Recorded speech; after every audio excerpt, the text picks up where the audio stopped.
में सबसे जो इम्पोर्टेंट बात है वो ये है कि एक तो अपनी इंटेलिजेंस मशीनरी को गेयर अप करना है। हमारी जो इंटेलिजेंस मशीनरी है वो पुलिस हेडक्वार्टर्स के लेवल पर भी है और डिस्ट्रिक्ट लेवल पर भी है, और उनसे एक्शनेबल इंटेलिजेंस जनरेट करवा के और लगातार जो है वो रेड्स करनी है। लगातार जो शराबबंदी में विरोध उत्पन्न कर रहे हैं या शराब का व्यापार करने की कोशिश कर रहे हैं, उन पे सख्त से सख्त कार्रवाई करनी है। अगर हमारी सेंट्रल टीम यहां से जाती है स्पेसिफिक इंफॉर्मेशन पर किसी भी जिले में और उसके किसी भी थाने में, और उस सेंट्रल टीम के द्वारा अगर किसी प्रकार की कोई रिकवरी होती है तो संबंधित थाना प्रभारी को तत्काल निलंबित किया जाएगा और शो कॉज जो है वो हायर फॉर्मेशन पर भी किया जाएगा और जिम्मेदारी फिक्स होगी। ये दूसरा पॉइंट है। तीसरा पॉइंट ये है कि जो हमारा क्राइम की प्राइमरी ड्यूटी जो है, क्राइम कंट्रोल करने की, लॉ एंड ऑर्डर मेंटेन करने की, वो प्राइमरी ड्यूटी को किसी भी तरह से डाइल्यूट नहीं होने देना है और इस ड्यूटी के साथ साथ बहुत ही मजबूत तरीके से बिल्कुल कमिटमेंट से ओनरशिप लेकर जो प्रोहिबिशन के जो लॉज हैं उसको एनफोर्स करना है, हर लेवल पर एनफोर्स करना है। जो वायलेटर्स हैं उन पे बहुत ही सख्त कार्रवाई करनी है। जैसे कि अगर किसी एसएचओ की शिकायत आती है तो 10 वर्ष के लिए उसे जो है वो एसएचओ का पद दोबारा नहीं देने की बात है, और अगर किसी का डायरेक्ट टाइप का कनाइवेंस आ जाता है तो उसकी जो है उसे सीधा डिपार्टमेंटल एक्शन करके उसे डिसमिस करना है। इसके अतिरिक्त मुख्यालय लेवल पर हर ऑल्टरनेट डे पर DGP, ACS home, excise commissioner हैं और आईजी प्रोहिबिशन है, उनके स्टाफ हैं, उनको रिव्यू करते रहना है कि जो भी डायरेक्शंस दी जा रही हैं वह डायरेक्शन किस हद तक जमीन पे उतर रही हैं, और इंश्योर करना है कि जो भी डायरेक्शन दी जा रही हैं वो हर हालत में जमीन पर उतरे।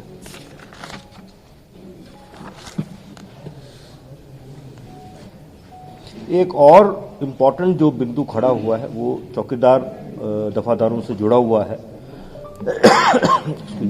वो जो बिंदु है वो ये है कि जो चौकीदार की बुनियादी जिम्मेदारी है गांव के हर तरह गांव में जो भी गलत काम हो रहा है और इंक्लूडिंग शराब के बारे में भी कोई सूचना है वो उन्हें हर हालत में देना है।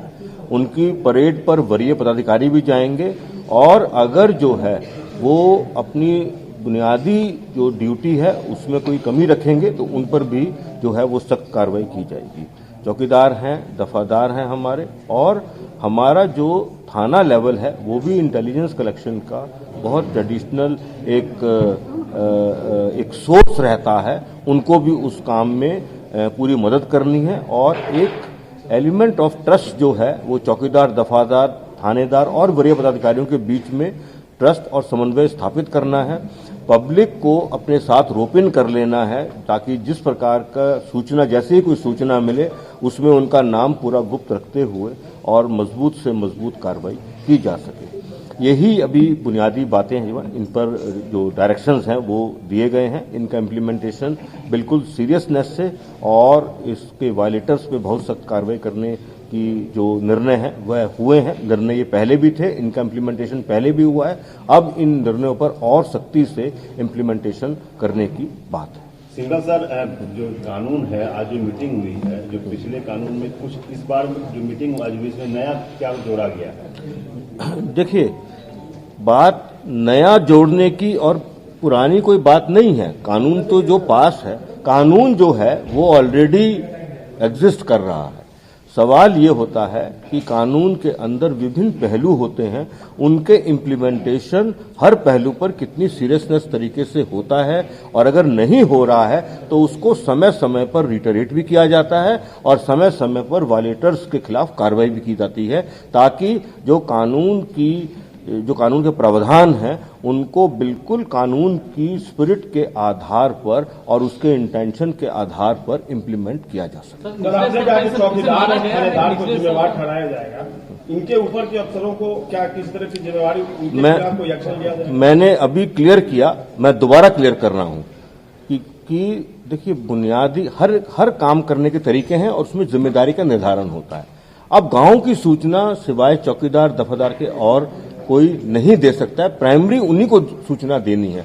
लेकिन साथ साथ मैंने ये कहा कि हमारा इंटेलिजेंस सेटअप भी है, वो फील्ड लेवल पर भी है, हेडक्वार्टर लेवल पर भी है, उन सब की भी जिम्मेदारी है। इसके अलावा मैंने ये भी कहा है कि अगर हम सेंट्रल टीम भेजकर कोई जो है रिकवरी करते हैं तो थाना प्रभारी पे तो कार्रवाई होगी ही, उसके अलावा वरीय फॉर्मेशन पर भी जवाबदेही जिम्मेदारी फिक्स की जाएगी।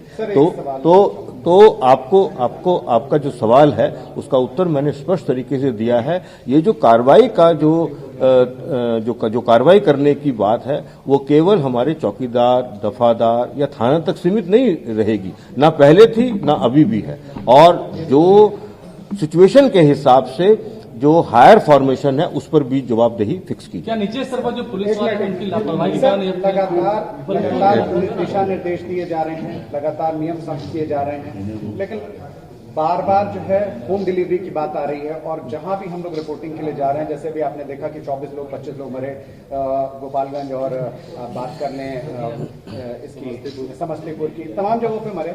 हर जगह से ये सूचना आ रही है पुलिस की मिली भगत। इसको कहां तक आप कैसे रोक पाएंगे? पुलिस की मिली भगत कही जा रही है, पुलिस को इन्फॉर्मेशन है, चौकीदार को इन्फॉर्मेशन है, शराब कहाँ बिक रही है सबको पता है। इवन मुझे भी पता है पटना में कहाँ शराब बिक रही है, कैसे बिक रही है। तो मैं क्या बताऊं इसके बारे में? देखिए, जो डेटा हमारे पास अलग से है, हमने होम डिलीवरी पे जो कार्रवाई करने की बात है वो हमने अलग से की है। तो वो पहले मैं थोड़ा सा बता देता हूं आपको, उसके बाद मैं इसके आगे भी आपको चीज जो है वो बताता हूं। आपका पूरे जो क्वेश्चन है, देखिए जो होम डिलीवरी के बारे में जो सूचना एकत्रित की जाती है, मिलती भी है और की भी जाती है, उस पर जो एक्शन हुए हैं उन एक्शन के बारे में कुछ मैं एग्जांपल्स आपको दे देता हूं। जैसे 10/6/21 को Buddha colony police station area में रेड हुआ था और उसमें 3 लोग अरेस्ट हुए, जिसमें 2 पटना के थे और 1 उत्तर प्रदेश का था। इसी प्रकार से दीघा पुलिस स्टेशन में 12/6 को रेड हुई, उसके अंदर भी 5 लोग पकड़े गए जो है होम डिलीवरी में लिप्त थे और उसमें उन सबके पास से 2 लग्जरी कार मिली हैं, मोबाइल मिले हैं और 325 लीटर जो है वो IMFL मिला है। इसी प्रकार शास्त्री नगर थाने में भी 9/7/21 को रेड हुई और उसमें भी रिकवरी हुई है। 1192 लीटर्स की इनोवा वैन मिली है और 1 आदमी जो है वो अरेस्ट हुआ है। ये मैं आपको सिर्फ उदाहरण ये बताने के लिए दे रहा हूं कि होम डिलीवरी की बात जो है, विशेषकर पटना जिला की बात के परिप्रेक्ष्य में मैं ये कह रहा हूं कि हम लोग पूरी तरह सजग हैं और समय समय पर बहुत स्ट्रांग कार्रवाई हुई है और आगे भी हम इसी तरह से सूचना ले करके कार्रवाई करेंगे। पूरा जो पुलिस तंत्र है, पूरा हमारा एक्साइज डिपार्टमेंट है, पूरा हमारा एडमिनिस्ट्रेटिव सेटअप जो है वो इस लॉ को पूरे दिल से, निष्ठा से, ओनरशिप से, मोटिवेशन के साथ साथ उसको लागू करने के लिए प्रतिबद्ध है और इसमें किसी प्रकार की कोई कमी किसी कीमत पर नहीं आने दी जाएगी। और जो लोग इसमें किसी तरह का व्यवधान उत्पन्न करेंगे उनके खिलाफ कठोर से कठोर कार्रवाई की जाएगी।